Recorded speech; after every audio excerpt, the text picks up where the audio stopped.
આ પારણ અંતર્ગત ત્યારે પ્રમુખ સ્વામી મારા આમ સ્પોન્ટેનિયસલી અને કોન્ફિડન્ટલી બોલ્યા, સ્વામી કે મને કોઈ અફસોસ જ નથી. અમે મહારાજને અને અમારા ગુરુ જોગી મહારાજને સંભાળીને જવાબ આપીએ છીએ. અમારે કોઈ દિવસ હાની ના ને નાની હાનો પ્રશ્ન જ નથી ઉભો થતો. એકવાર કહી દઈએ મહારાજને સંભાળીને એટલે મહારાજ એનું સારું જ કરે. હવે દુનિયામાં 6 બધી વસ્તીમાં એક વ્યક્તિ એવી લઈ આવો કે જેમ કે મારા જીવનમાં જે મેં નિર્ણયો લીધા છે એમાં મને અફસોસ નથી. તમારામાંથી ઘણા બધાને પૂછે ને તો ઘણા તો એમ જ કે જે જીવનમાં મુખ્ય નિર્ણય લીધો છે ને એમાં જ અફસોસ હશે. કે તે દાડે ઉત્સાહમાં છાતી કાઢીને હાર પહેરી લીધો ફોટા પડાવવા સારું, અને પછી અફસોસના પાર નથી ઘણા બધાને તો ખબર છે. રડતા રડતા સંતો પાસે આવે તે દાડે ખોટો હાર પહેરી લીધો કે છે મોટો ચડીને, અને વિડીયો ઉતરતી હતી માનવે બેહી ગયો પણ ઉપાધિને પાર નથી. પ્રમુખ સ્વામી મહારાજને કોઈ અફસોસ નહીં. અને પ્રશ્નો બધા જે આવે છે પ્રમુખ સ્વામી મહારાજ પાસે, આપણે અહીંયા જેટલા હોલમાં બધા બેઠા છીએ ને, આપણા બધાના જીવનના બધા પ્રશ્નો ભેગા કરીએ ને એ પ્રમુખ સ્વામી મહારાજને એક અઠવાડિયે અટેન્ડ કરવાના થાય છે. 85 વર્ષની ઉંમરે પણ અત્યારે પ્રમુખ સ્વામી મહારાજને એક સાધુ તરીકે હમણાં મૂકી દો. પ્રમુખ સ્વામી મહારાજને ભગવાનના અખંડ ધારક સંત એ બધી વાતો હમણાં આપણે નથી સમજવી. એમની જે આ વ્યવહાર કુશળતા છે, એ જે પ્રશ્નને સમજી શકે છે, એ પ્રશ્નનું નિરાકરણ કરી આપી શકે છે, એ બુદ્ધિ શક્તિના તોલે પણ કોઈ ના આવી શકે. આપણને ક્યાં કોઈ સવારે પોરના ઉઠીને 2 જણાએ પૂછવા આવે છે? 2 જણાએ આપણું મોઢું જોવા આવે છે? અને પ્રમુખ સ્વામી મહારાજને સવારના પોરમાં મળવા માટે લાઈન કેવી હોય છે? દેખાય છે આપણા જેવા જ ને? પ્રમુખ સ્વામી બોલે ચાલે ઉઠે બેસે હરે ફરે. પણ સવારે આમ 9 વાગે એમનો નાસ્તો પતે ત્યારે 150 જણાની લાઈન હોય, અને એમાંથી 5-25% તો પાછા બહારગામથી બધા આયા હોય. કટોકટીના પ્રશ્ન ઊભા થયા હોય એટલે આયા હોય. બપોરે જમીને 1 વાગે બેસે પછી અડધો કલાક મુલાકાત ચાલે, લાઈન ઊભી હોય બહાર, આમ ઉતારાની બહાર એમના રૂમની બહાર આમ લાઈન ઊભી હોય. સાંજે પાછું એ ચાલુ હોય. તો કેમ? લોકોને વિશ્વાસ છે એમનામાં, શ્રદ્ધા છે એટલે આવે છે. તો જો સ્વામી પાસે પ્રશ્નો, એક સેમ્પલ પ્રશ્ન તમારી પાસે રજૂ કરું, હવે બધા વિચારજો તમારે ઉત્તર શું આપવાનો.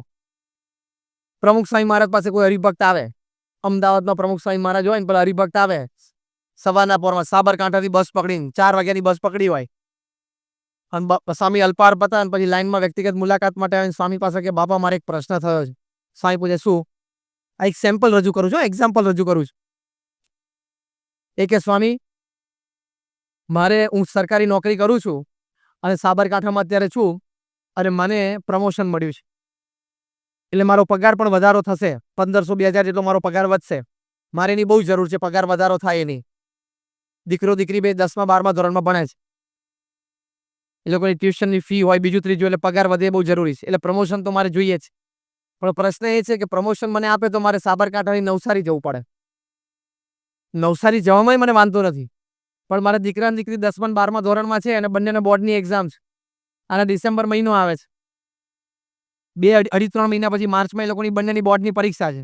બે ભણવામાં હોશિયાર છે, પણ જો અત્યારે ટ્રાન્સફર લઈને નવસારી જવું તો પાછળ દીકરો દીકરી રહી શકે એવા કોઈ સગાવાળાનું ઘર નથી, સ્કૂલમાં ભણે તો એની માટે કોઈ હોસ્ટેલની વ્યવસ્થા નથી.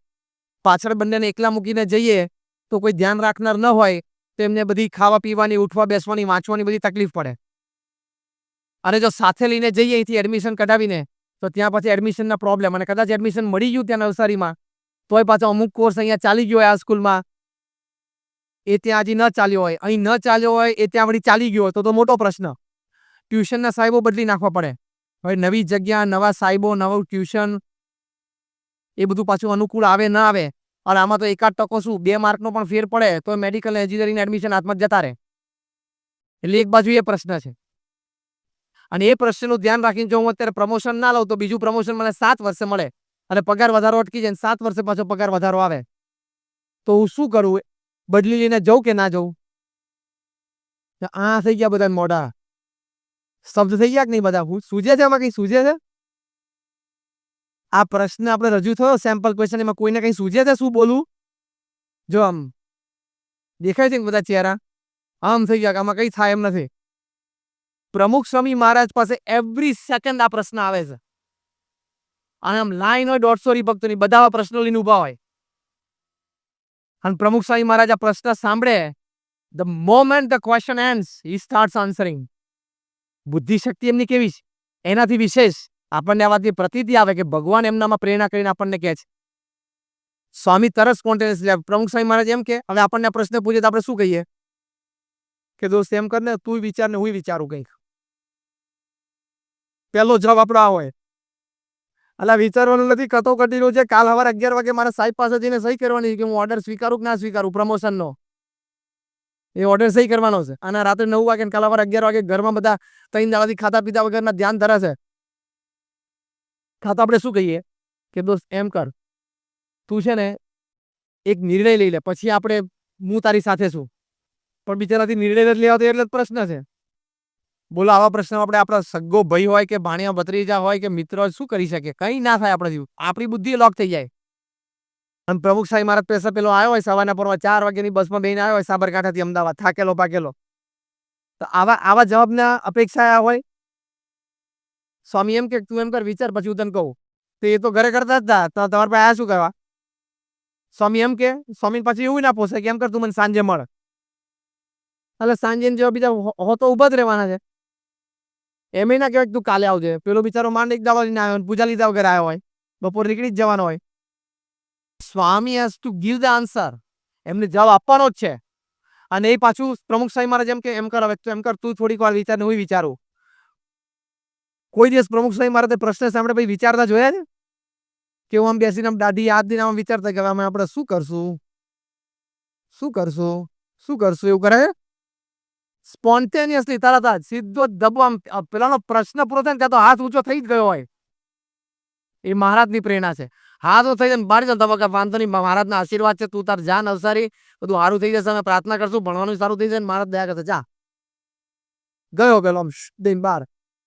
અને પેલો બહાર જાય એટલે એને કટોકટી ઘરે પેલા એના પત્ની બે દીકરા દીકરી બે હવાના પોરમાં નિર્જળા કરીને બધા 3 જણા બેઠા હોય માળા હાથમાં લઈને શું પાપા શું કહેશે સ્વામી શું કીધું હશે. અને પેલો બા દીકરી પીસીઓમાંથી ફોન કરે બાપાએ કીધું નવસારી જવાનું. સારું ચલો એક નિર્ણય તો આવી ગયો. એમ બધા રાજી થઈ જાય. બિસ્તરા પોટલા લબાતા લઈને આર્મી નેવી એરફોર્સ 3 જણા નવસારી. તો આ એક પ્રશ્નની રજૂઆત કરી આવી હાર માળા હોય પ્રમુખ સ્વામી મહારાજ. અને આ પ્રશ્નના સમાધાન કરવા જો દુનિયાના કોઈ ધર્મગુરુ આ નથી કરતા. ઓનલી પ્રમુખ સ્વામી મહારાજ. કોઈ આમાં રિસ્ક ના લે. બધાને પાટ ઉપર બેસીને કથા કરવી ગમે, વાવા કરવી ગમે, વખાણ કરવા ગમે, હાર પહેરવા ગમે. હરિભક્તોને પોતાના આશ્રિતના વ્યવહારિક પ્રશ્નોમાં રસ લઈને સમાધાન કરી આપવું. Nobody tax the risk. કોઈ ધર્મગુરુ આ જોખમ નથી લેતા. કારણ એમાં તો શિષ્ય ખોવાની વાત આવે એ કે આ તું તાર દુકાન વેચી તું તાર સરકારી નોકરી છોડી દે અને તારા મિત્ર છે ભાગીદાર થાય છે તો એમાં દુકાન તું કરે આશીર્વાદ છે પછી દુકાન ના ચાલી તો ના ચાલેનો વાંધો નહીં, એમાં એનો મિત્ર દગો દઈને પૈસા લઈને જતો રહેતો. એક તો વીઆરએસ લીધું અને એના માન 18 લાખ આવ્યો અને એમાંથી 10 લાખ ઇન્વેસ્ટ કરીને પેલો લઈને જતો રહેતો. તો પેલો શિષ્ય ખોવે ખબર ધર્મગુરુ એકવાર એને કીધું કે તું સરકારી નોકરી છોડીને લે આશીર્વાદ છે દુકાન લઈ લે, પછી દુકાન ના ચાલી તો પાછો સ્વામી પાસે આવે તો આશીર્વાદ આપવાના. દુકાનમાં પાછું હાર્ડવેર નું કરતો એમાં પ્લમ્બિંગ નું ઘુસાડવું તો પ્રમુખ સ્વામી મારી પાસે આશીર્વાદ લેવા આવે. આ બધું જ પ્રમુખ સ્વામીને ખબર છે કે હું એકવાર એને એક કામ માટે હા પાડીશ એટલે એના પેટા વિભાગમાં બીજા 6 કામ મારી પાસે લઈને આવવાનો છે આવતા 2.5 વર્ષમાં. એ બધું એ જાણે છે તો એ રસ લે છે. કેમ? ત્રીજો પ્રશ્ન સીધો રેમન્ડ વિલિયમ્સે પૂછ્યો, વિથ વોટ ઇન્ટેન્શન. બહુ જ ફાઇન ક્વેશ્ચન પૂછ્યો કે કયા હેતુથી તમે એક ધર્મગુરુ, એક સાધુ, એક ત્યાગી હોવા છતાં તમારા હરિભક્તો જે ગ્રસ્ત છે એના વ્યવહારિક પ્રશ્નોમાં તમે રસ લો છો. અને ત્રીજા પ્રશ્નનો જવાબ પણ પ્રમુખ સ્વામી મહારાજે સ્પોન્ટેનિયસ આપ્યો. સ્વામી કે અમે હરિભક્તોના પ્રશ્નમાં એટલા માટે રસ લઈએ છીએ કે એને કોઈ વ્યવહારિક દુઃખ હોય અને કોઈ જગ્યાને ઠાલવવાનો એની જગ્યા ના મળતી હોય, અમારી પાસે ઠાલવે તો એનું મન હળવું થઈ જાય અને અમે અમારા ઈષ્ટદેવને સંભાળીને એને ઉત્તર કરીએ, આશ્વાસન આપીએ, સમાધાન કરીએ, આપીને આશીર્વાદ આપીએ તો એને માનસિક રીતે ઘણી રાહત થઈ જાય. એના પ્રશ્નનું સમાધાન પણ એને મળી જાય, એને એક રસ્તો મળી જાય બીજો ગૂંચવાતો હોય તો, અને કાર્ય કરવા મંડી પડે તો એના પ્રશ્નનું સમાધાન થઈ જાય તો એને ભગવાન અને સંતમાં પ્રીતિ વધે, એને સત્સંગ કરવાની દ્રઢતા વધે અને ભગવાનનું ભજન એને પ્રશ્ન ઓછા હોય તો સારું કરી શકે. એટલે અમે વ્યવહારિક પ્રશ્નમાં રસ લઈએ છીએ. આ શું કહેવાય? આ એનું ભક્ત વત્સલપણું કહેવાય. પ્રમુખ સ્વામી મહારાજ બોચાસનમાં તને એક વખત સંતોએ કીધું કે સ્વામી હવે તમારે પણ પોપ જેવું કરવાનું. શનિ રવિ એક વખત જે શિખર બદ્રીમાં રહેતા હોય ત્યાં ગેલેરીમાં બહાર આવવાનું અને માથ ઊંચો કરી દેવાનો. આમ આટલા બધા બેઠા હોય એમાં કરી દેવાનું. એમાં બધા વ્યક્તિગત દર્શન સમજી લેવાના, કથા સમજી લેવાની, ચરણ સ્પર્શ સમજી લેવાના, પત્ર લેખન આવી ગયું, ફોન આવી ગયું, બધું આવી ગયું. સ્વામી આમ સાંભળી રહ્યા. વિવેક સાગર સ્વામીએ કહ્યું, યોગીચરણ સ્વામી ઉભા હતા, બીજા એક બે સંતો ઉભા હતા, બધાએ સૂર પુરાવ્યો કે હા સ્વામી હવે તો એવું જ કરવા જેવું. તમારી ઉંમર અત્યારે 82 વર્ષની થઈ, 3-4 વર્ષ પહેલાની વાત છે. સ્વામી આમ સાંભળી રહ્યા ને પછી સ્વામી એકદમ ભાવાદ્રવ મુખારવિંદે, એમની આંખોમાં એકદમ કરુણા, આમ હરિભક્તો માટે પ્રેમ છલકાતો તો સ્વામી બોલ્યા. પલંગ ઉપર બેઠા હતા, ચોકઠું કાઢી નાખેલું, સુવાનો જ આમ તૈયારી જ હતી. સ્વામી કે જુઓ, આપણા સંપ્રદાયમાં એ રીત નથી. જેની જે રીત હોય એ પ્રમાણે ચાલતા હોય, પણ આપણે તો મહારાજના વખતથી હરિભક્તોના પ્રશ્નમાં રસ લેવો અને હળીમળીને રહેવું એ આપણા સંપ્રદાયની રીત છે. પછી બીજું વાક્ય બોલ્યા સ્વામી કે મેં શાસ્ત્રીજી મહારાજને 86 વર્ષની ઉંમર સુધી હરિભક્તોને રાજી કરતા જોયા છે. મેં જોગી મહારાજને 80 વર્ષની ઉંમરે વ્હીલચેરમાં બેસીને સભામાં જતા જોયા છે. તો મારાથી પગ વાળીને બેસાય નહીં, અને હું બેસું એક જગ્યાએ પગ વાળીને તો મેં મારા ગુરુની યથાર્થ સેવા કરી ના કહેવાય. હવે એમને સેવામાં શું બાકી છે?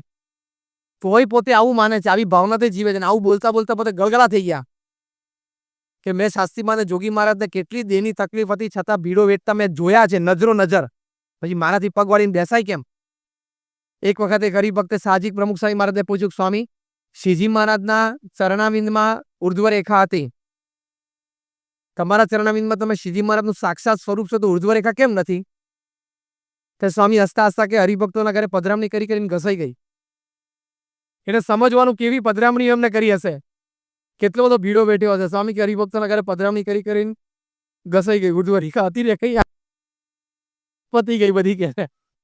જો આવી રીતે એમને હરિભક્તોને રાજી કર્યા છે, તો જો એમણે જેવું શ્રીજી મહારાજનું ભક્તવત્સલપણું હતું એવું ભક્તવત્સલપણું દાખવ્યું છે, તો એ મહારાજના જીવનમાં હતું ને આપણને જોવા મળે છે. ત્યારે સ્વામીના જીવનની આ એક વિશેષતા છે. એટલે આવી રીતે હરિભક્તોના પ્રશ્નમાં પણ પોતે રસ લે છે, દરેક નાના મોટા પ્રશ્ન. શ્રીજી મહારાજ એક વખત ત્યાં ફરતા ફરતા પેલા ફોઈબાના ગામમાં પધાર્યા, મચ્છિયાઓ. અને મચ્છિયાઓમાં રાત્રે શ્રીજી મહારાજ સભા કરીને બેઠેલા, અને સભા પૂરી થઈ પછી મહારાજે ઠાકોરજીનો થાળ જમવા માટે જવાનું હતું. મૂળજી બ્રહ્મચારી બોલાવ્યા, મહારાજ કે તમે જાઓ, અમે હમણાં આવીએ છીએ. તમે રોજકાવાળા આપણા કાકાભાઈ છે એને મોકલો, અને આપણા જીજીબા, આપણા વૃદ્ધ બાઈ હરિભક્ત છે એને પણ મોકલો. બધાને બોલાવ્યા. એક બે બાઈ વડીલ હરિભક્તો હતા, એક બે પુરુષ હરિભક્તો, બધાને બોલાવ્યા. અને મહારાજે પોતે ખાનગી કરી. મહારાજ કે મને મનમાં એક વિચાર આવે છે. હરિભક્તે પૂછ્યું, મહારાજ શું?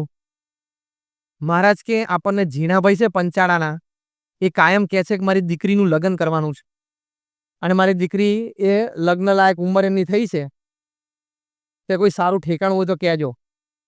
તો મહારાજ કે મને એમ થાય છે કે મચ્છિયાઓના આપણા હાલાજી છે એના દીકરા સાથે ઝીણાભાઈની દીકરીનું લગ્ન કર્યું હોય તો કેમ? મહારાજે આ પ્રસ્તાવ મૂક્યો. એટલે રોજકાના કાકાભાઈ અને જીજીબાઈ એ પણ દરબાર બાઈ હરિભક્ત હતા, મોટી ઉંમર હતી એમની 80 વર્ષની. એ જીજીબાઈ પણ આમ જરા ઊંડા ઉતરી ગયા. એટલે મહારાજ કે આ તો મેં વાત કરી, વિચાર મૂક્યો, તમારા મનમાં જે વિચાર આવે કહો. એટલે જીજીબાઈ કે મહારાજ આપના મનમાં વિચાર આવ્યો એટલે વાત બરોબર છે, પણ ઝીણાભાઈનું ઘર તો બહુ મોટું કહેવાય, એ તો ગરાસિયા દરબાર કહેવાય, અને એમની દીકરી કાઠી દરબારના ઘરે જાય નહીં, અને હાલાજી છે એ કાઠી દરબાર કહેવાય. એટલે બહુ મોટા ઘરમાંથી દીકરી બહુ નાના ઘરમાં જાય નહીં, અને એમાં દરબારમાં તો ના જ જાય. એટલે એકવાર વિચારવું પડે. એટલે મહારાજ કે મને પણ આ વિચાર આવ્યો હતો કે ઝીણાભાઈ છે ગરાસિયા દરબાર છે ને હાલાજી એ કાઠી દરબાર છે, પણ છતાં મને મનમાં એમ થાય છે કે દીકરો અને દીકરી બે જણા ત્યાં સુખી રહેશે. આટલું મહારાજ બોલ્યા એટલે બધા હરિભક્તોએ હાથ જોડ્યા, જીજીબાઈ હાથ જોડ્યા, કાકાભાઈ હાથ જોડ્યા કે મહારાજ જો તમને મનમાં એમ લાગતું હોય કે બેના લગ્ન થઈને બે સુખી રહેશે તો સારું છે. મહારાજ કાકાભાઈને કે તમે જાઓ હાલાજીના ઘરે, અને જીજીબાઈને મોકલ્યા કે તમે જાઓ દીકરીને જઈને સમજાવો કે અમારે હાલાજીના દીકરા સાથે એમના લગ્ન કરાવવા છે. એટલે બે જણા ગયા મહારાજની આજ્ઞા પ્રમાણે. જીજીબાઈ સીધા ત્યાં ઝીણાભાઈની દીકરીને મળ્યા કે મહારાજ તારું લગ્ન નક્કી કરે છે. હવે એમને તો મહારાજ પ્રત્યે અનન્ય ભાવ હતો એટલે જીનાભાઈના દીકરીએ કહ્યું કે જેમ મહારાજ નક્કી કરતા એમ હું રાજી છું. અહીંયા કે એક હાલાજી છે કાઠી દરબારના દીકરા સાથે મહારાજ તારું નક્કી કરે છે એટલે મને મોકલીશ.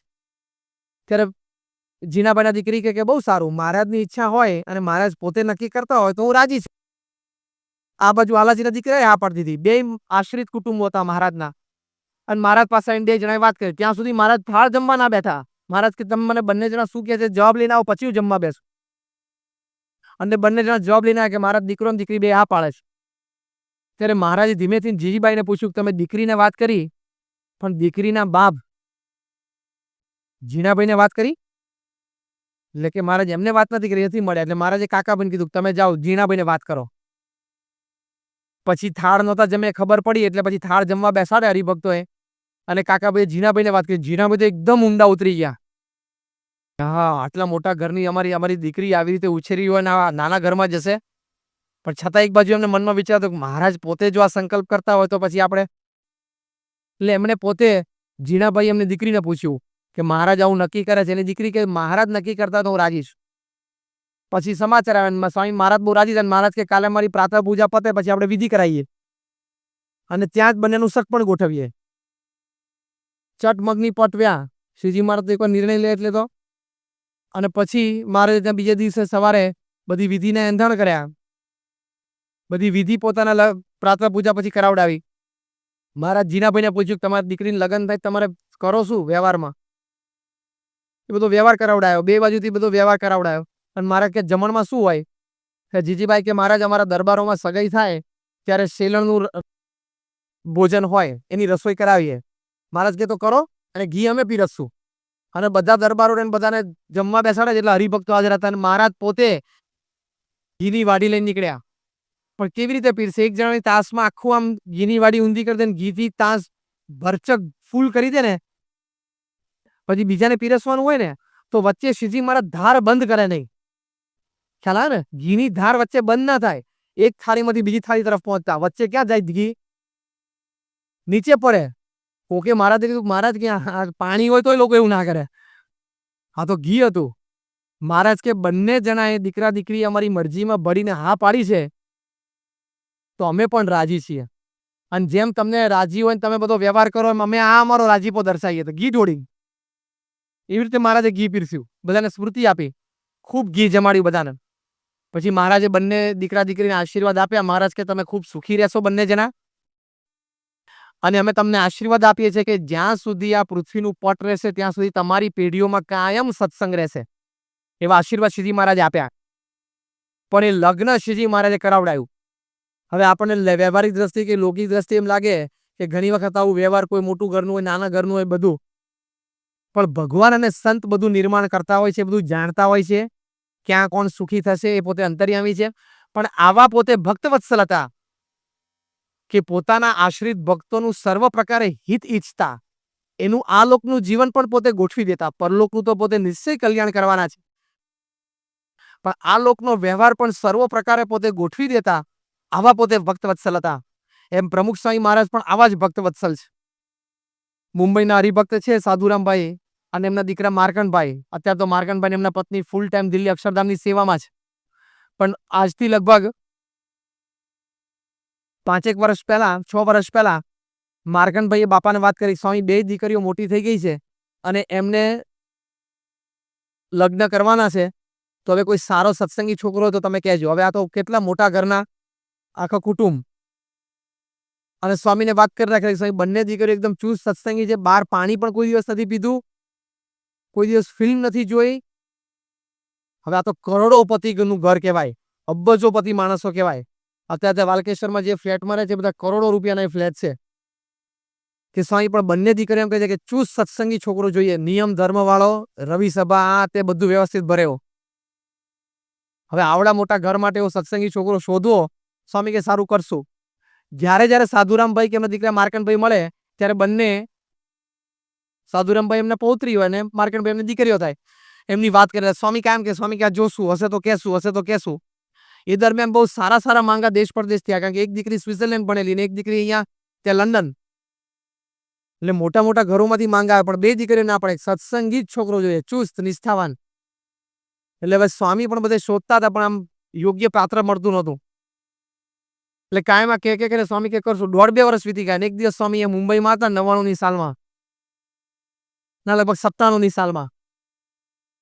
અને સ્વામી સવારે ઠાકોરજીના દર્શન કરવા માટે ગયા. આમ ઘનશ્યામ મહારાજના ખંડમાંથી પાછા ફરતા હતા અને પેલા દિવ્યેશ સાગર બાળ મંડળનો કાર્યકર હતો, ને ઉભેલો જોયો. સ્વામી નજીક બોલાયો. સ્વામી કે શું કરસ તું, તારે ભણવાનું પૂરું થઈ ગયું? તો કે હા સ્વામી. સ્વામી કે તમે સોની એટલે કેવા સોની? તો કે બાપા પરજ્યા સોની. સ્વામી કે તાર લગ્ન થઈ ગયું? કે નાના સ્વામી મારું લગ્ન ક્યાં થયું? મારું થયું તમને ખબર ના પડે? આશીર્વાદ લેવા ના આવું કે? તમને પૂછ્યા વગર થોડે કરું કે? સ્વામી કે તાર લગ્ન નથી કરવાના? તો કે આ કરવાના. સ્વામી કે ક્યાંય જોયું તે? તો કે ના જોયું નથી. તો સ્વામી કહેતા શું શું મનમાં શું છે તારે? તો કે બાબા મારી ઈચ્છા છે, હમણાં ન્યુઝીલેન્ડ મારે જવાનું છે અને ત્યાં 2 વર્ષ હું જોબ કરું અને ત્યાં સેટ થઈ જાઉં, પછી લગ્ન કરવા માટે પાછું આવીશ. તો સ્વામી આમ 1 સેકન્ડ માટે આમ થોડું વિચારી અને પછી સ્વામી દિવ્યેશને કે જો હવે તારે ક્યાંય જોવાનું નથી, ત્યારે ક્યાંય જવાનું નથી અને હું તને કહીશ. તો દિવ્યેશ કે ભલે સ્વામી, જેમ આપની ઈચ્છા હોય. પછી એકદમ ધીમેથી નજીક જઈને સ્વામી એને પૂછ્યું, ધીમા સ્વરે, સ્વામી કે તને પટેલ ફાવે? સ્વામી પૂછ્યો પેલા સાગરને, દિવ્યેશને, તને પટેલ ફાવે? ને પેલો કે સ્વામી તમે કોણ એટલે બધું ફાવે, તમે મનમાં ખચકાટ ના રાખતા, તમારા મનમાં જે હોય ક્યાં જો. સ્વામી કે સારું, તું ક્યાંય જોતો નહીં, તાર પપ્પાને ઘરે જઈને વાત કરી દે. સ્વામી ના પાડી. એટલે ઘરે જઈને વાત કરી, સ્વામી મને આવું કહ્યું. અને એ તો બધા એકદમ નિષ્ઠાવાન મહેન્દ્રભાઈ ને બધા સત્સંગી, એટલે કે ભલે સ્વામી, સ્વામી જે નક્કી કરતા હોય. 4-5 દિવસ થયા ને પછી એક દિવસ રાત્રે સ્વામી આમ વ્યક્તિગત મુલાકાત પછી અંદરની રૂમમાં જતા હતા 9:30-10 વાગે. પેલા કેદાર ઠક્કર ને ખૂણામાં ઉભેલો જોયેલો. દિનેશભાઈ ઠક્કર આપણા નિર્દેશક છે મુંબઈ ક્ષેત્ર 1 ના, એના દીકરો. સ્વામી કે અહીંયા તે ભણી લીધું? તો કે શું ભણ્યો? તો કે કમ્પ્યુટર એન્જિનિયર થયો. સ્વામી કે શું કરવાનું? તો કે બાપા અમેરિકાના મારે વિઝા તૈયાર થઈ ગયા છે H1 અને મને ત્યાં કંપનીએ સ્પોન્સર કર્યો છે, હું હમણાં 1 મહિના પછી અમેરિકા જાઉં છું. સ્વામી કે તારું લગ્ન થઈ ગયું? તો કે ના. સ્વામી કે તે જોઈ રાખ્યું કે નક્કી થયું છે સગાઈ? કે ના બાપા કઈ નક્કી નથી થયું. સ્વામી કે બસ તો હું નક્કી કરીશ, તું ક્યાંય જોતો નહીં. તો કે સારું. એટલે 2 બુકિંગ પૂરા કરી નાખ્યા સ્વામી તરત. અને પછી 99ની સાલમાં અહીંયા ભરૂચમાં આપણે જે પ્રતિષ્ઠા થઈ 2001ની સાલમાં મને લાગે છે, અને ભરૂચના પેલા આપણે કળશ પૂજન હતું ભરૂચમાં આપણે શિખરબદ્ધ મંદિરનું. આગલા દિવસે સાંજે સ્વામી પત્રલેખન કરતા ધર્મચરણ સાંજ કીધું માર્કંડબેન ફોન કરો મુંબઈ. ભરૂચથી માર્કંડબેને ફોન કર્યો, જ્યાં 2 દીકરીના બાપ. સ્વામી કે શું કરો છો? તો કે બાપા રોડ ઉપર છું, અત્યારે ઓફિસથી ઘરે જઉં છું. સ્વામી કે કાલ સવાર મને અહીંયા ભરૂચ આવીને તમે મળો. કે હા ભલે. એને પૂછ્યું કે બાપા મારે કંઈ એમ કરવાનું છે, મારે કંઈ લઈ આવવાનું છે, કંઈ કામ છે આપને? સ્વામી કે ના તમે આવો ને પછી હું વાત કરું. તો સ્વામી એ આવ્યા, એ તો બીજે દિવસે નીકળી ગયા ઘરે, કેમ કે મને સ્વામીએ બોલાયા છે, જે કામ હોય. અને પહોંચ્યા આ બાજુ સ્વામી દિનેશભાઈને ફોન કર્યો, દિવ્યેશને ફોન કર્યો. હવે દિવ્યેશ હતો, એના પપ્પા મહેન્દ્રભાઈ બાર ગામ ટૂર ઉપર હતા. દિનેશભાઈ હાજર હતા અને એનો દીકરો કેદાર હતો, એ હાજર નહોતો. એને એ લોકોને બોલાયા. અને સ્વામી કે જો માર્કંડભાઈ કીધું તમારી 2 દીકરીનું લગ્ન આપણે નક્કી કરીએ છીએ. માર્કંડભાઈ તો જોઈ જ રહ્યા સ્વામી સામે. ભલે સ્વામી. એ કીધું સ્વામી કે બાબા કીધું તો હું બધા કુટુંબને સાથે લઈ આવત. સ્વામી કે એની કોઈ જરૂર નથી, આપણે તમે જોઈ લો ને કે. અને પછી સ્વામી કે જો આ 2 દીકરા છે, આ એનો બાપ છે, એના દીકરા તમે મળી લો, જોઈ લો કે. માર્કંડભાઈ કે સ્વામી બધું જોયેલું છે, આપ જો નક્કી કરતા હોય તમે રાજી જ છીએ. સ્વામી કે એમ નહીં, તમે ઘરે ફોન કરીને પૂછી જુઓ. હવે એક તો બોલાયા નહીં, હવે ઘરે ફોન કરીને શું પૂછવાનું? પણ પેલા માર્કંડભાઈએ ઘરે ફોન કર્યો અને એમના વાઈફને વાત કરી. ત્યાં તો બધા રાત જોતા હતા સ્વામી શું કામ બોલાયા હશે. એટલે માર્કંડભાઈ એમના વાઈફને કીધું કે આપણી બંને દીકરીઓના લગ્ન અહીંયા તો સ્વામી નક્કી કર્યા છે, 2 છોકરા અહીંયા હાજર છે. અને સ્વામી કે અત્યારે સગાઈ કરવાની. એટલે રાત્રે પહોંચી ગયા હતા અને સ્વામી કે કાલ સવારે પૂજામાં પછી આપણે સગાઈ કરવાની. એટલે વાઈફ કે તો સ્વામી જેમ નક્કી કરતા હતા આપણે રાજી છીએ.